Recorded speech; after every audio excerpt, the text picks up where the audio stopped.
Ma'am அடுத்தது வந்து அந்த ஹெல்த்தி ஸ்நாக்கிங் அப்படின்னு பார்க்கும்போது, உங்க குக்கீஸ் அண்ட் ப்ரௌனீஸ் அது ஓகே. வந்து ஒன் ஆஃப் த ஹிட் அப்படின்னு ஆமாங்க. சொல்லலாம். ஆமா. எந்தவித ப்ரிசர்வேட்டிவ் இல்லாம இப்ப நான் சொன்ன மாதிரி இப்ப நீங்க ஒரு நார்மல் இப்ப மார்க்கெட்ல விக்கிற பிஸ்கெட்ஸ் பேக்கெட்ஸ் எல்லாம் பார்த்தீங்கன்னாக்கா, எம்எல்சிஃபையர்ஸ் இந்த ஏஜென்ட், அந்த ஏஜென்ட்ன்னு எல்லா ஏஜென்ட்டும் அதுல ஆமாங்க, இருக்கும். ஆமாங்க. ஆ அது தெரியாமயே எனக்கு சில டைம்ஸ் வந்து அந்த சின்ன கை குழந்தைங்களுக்கு 3 மாசம், 6 மாசம் குழந்தைங்களுக்கெல்லாம் வந்து அந்த பால்ல வந்து அந்த பிஸ்கெட்ஸ் வெரி வந்து சேட். குடுக்கும்போது எனக்கு பார்க்கும்போதே, ஐயோ!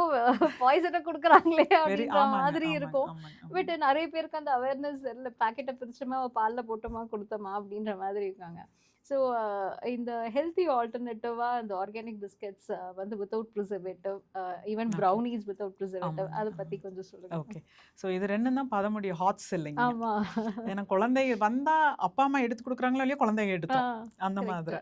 So first brownie. ப்ரௌனி அது வந்து ராகில ராகில தான் பண்றது. மெயின் இன்கிரீடியன்ட்டுங்க. ஓகே, ராகி, கொக்கோ, நாட்டு சர்க்கரை. ஓகே, ஓகே, இவ்ளோதான். ஓகே. அது எப்படிங்க ப்ரிசர்வேட்டிவ் இல்லாம வச்சிருக்கீங்க அப்படின்னா, நாங்க வருஷக்கணக்குல கேரண்டி குடுக்கல. குடுக்கல. நாங்க 1 மாசத்துக்கு தான் குடுக்குறோம். ஷெல்ஃப் லைஃப் அவ்வளோதான். அவ்வளோதான் வரும். ப்ரிசர்வேட்டிவ் இல்லன்னா ஓகே. ப்ரிசர்வேட்டிவ் ம், இல்லாம. ம். நீங்க 1 மந்த்துக்கு வெளியவே வச்சுக்கலாம். நீங்க ஓகே. ஃப்ரீஸ் பண்ணணும், ஃப்ரிட்ஜ்ல வைக்கணும். அப்படின்லாம் அவசியமே இல்ல. வெளிய வச்சுக்கலாம். 1 மாசம் தாங்கும்.